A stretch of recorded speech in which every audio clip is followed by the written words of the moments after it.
Madam, இதுதான் உங்க குலதெய்வ கோயிலா? ஆமா, இதான் எங்க குலதெய்வம்.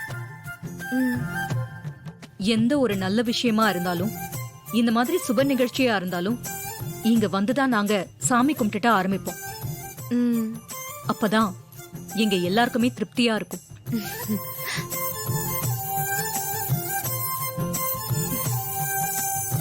நம்ம இங்க வந்து ரொம்ப நாளாச்சுல ஈஸ்வரி.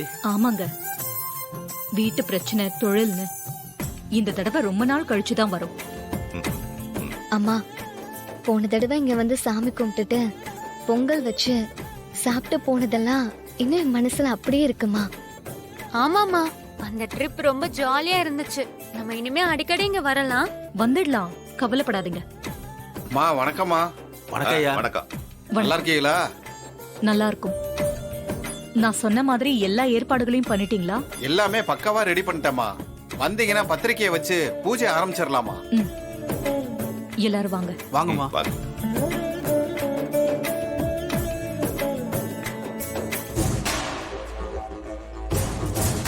இனிமே தாண்டா நம்ம ரொம்ப கவனமா இருக்கணும். ஏப்பா, அங்க பாத்தியாப்பா? 2 பேரும் பண்ற தப்பெல்லாம் பண்ணிட்டு அப்பாவி மாதிரி எப்படி நின்னு பேசிட்டு இருக்காங்கன்னு. எல்லாம் பாத்துக்கலாம். நம்மளதான் நோட் பண்றாங்க. இவங்க மேட்ரு மட்டும் அத்தைக்கு தெரியட்டும். இவனுக்கு ஒரு குண்டு, அந்த பொம்பளைக்கு ஒரு குண்டு. கத்தம் கத்தம். 2 பீடைகளும் ரேவதி வாழ்க்கையில இருந்து ஒளிஞ்சிடும். தயவு செஞ்சு ஏதாவது பார்த்து பண்ணு. முடிச்சு விட்டுருப்பா சீக்கிரம். கொஞ்சம் பொறுமையா இருங்க. அவங்கள சும்மாலாம் விட்டுற மாட்டேன். கண்டிப்பா எல்லாரும் முன்னாடி இவங்க எவ்வளவு கேவலமானவங்க நிரூபிக்காம விட மாட்டேன். சீக்கிரமா அதை செய்ப்பா. இவங்க 2 பேரையும் அத்தை கிட்ட தோல் உரிச்சு காட்டி இந்த கல்யாணத்தை நிப்பாட்டி உனக்கும் ரேவதிக்கும் கல்யாணம் பண்ணி வைக்கணும். அப்பதான் நான் நாட்டாமையாக முடியும். நாட்டாமையா? என்னங்க சொல்றீங்க? அது இல்லப்பா, இவங்களை பத்தி தெரிஞ்ச உடனே அத்தை நாட்டாம மாதிரி திருப்பி சொல்லுவாங்க. அதான் டங்கு சிலிப்பாயி அந்த மாதிரி சொல்லிட்டேன். சாரி, வா போலாம். அந்த பீங்கனை உடச்சு விட்டுருவோம். வரானுங்க பாரு.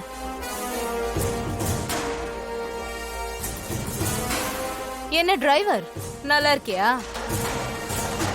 டிரைவரா? ஏய் வெள்ளப்பிங்கா, என்ன நக்கலா? உங்க வேஷம்லாம் ரொம்ப நாளுக்கு நிக்காது. ரொம்ப புத்திசாலித்தனமா எல்லாரையும் ஏமாத்திட்டு இருக்கிறதா நினைச்சுக்காதீங்க. ஒழுங்கா நீங்களே இந்த விஷயத்துல இருந்து விலகி போயிருங்க.